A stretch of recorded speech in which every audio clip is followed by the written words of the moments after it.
College Park is a city in Fulton and Clayton counties, Georgia.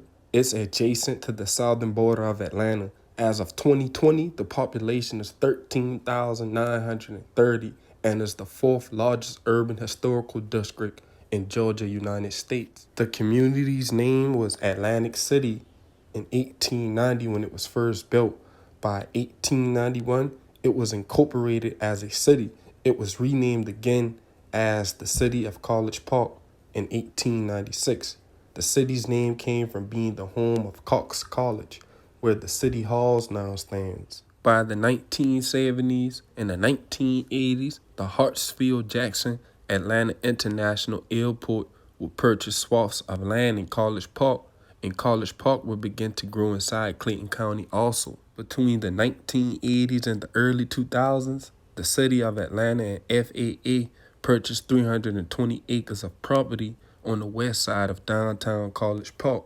But the city of Atlanta and the FAA would eventually let the community slip away, and that's why from the 1970s to the 2010s, the area would be described as a major player in the ghetto activities such as abandoned buildings, street walls, the war on drugs, and the poor leading the poor.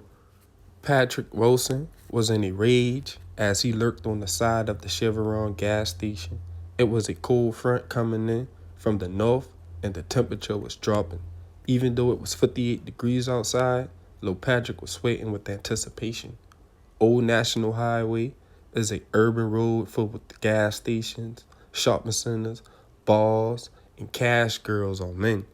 It was after midnight and the city was lit up with fast cars and loud music. Lil Patrick could not get the images out of his head. He had seen the text messages between his girlfriend and King Troup, and it was over for him. Lil Patrick would head to the local bar where the whole city was known to go to. He would see King Troup and approach King Troup about the situation, and King Troup would laugh in his face. A small altercation would pop off, and King Troup would get Lil Patrick kicked out the club.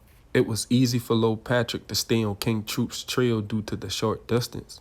King Troup would walk into the store to purchase some cigars, and King Troup and the clerk would exchange words in a joking manner. As King Troup said his goodbyes to the store clerk, he opened the door, and a gunman would pop out from around the corner. King Troup spotted the guy at the last minute, and it was too late. The gunman shot King Troup 5 times. Then when King Troup hit the ground, Lil Patrick would pull the hoodie off his face so King Troup knew who he was. He shot King Troup 9 more times before fleeing the scene. Witnesses from the club told detectives that the shooter was the same guy from the club incident. Patrick Wilson would eventually tell detectives that him and King Troup fought a week before. After seeing King Troup still texting his girl, he blacked out and went looking for King Troup and waited until the club was over to ambush him at the gas station. Only 30 minutes later, as the club started to close, King Troup decided to head to the Chevron gas station only a few seconds away. The police would catch up to Lil Patrick a few days later, and Lil Patrick would jump out the window, and he would eventually get caught with the AK-47.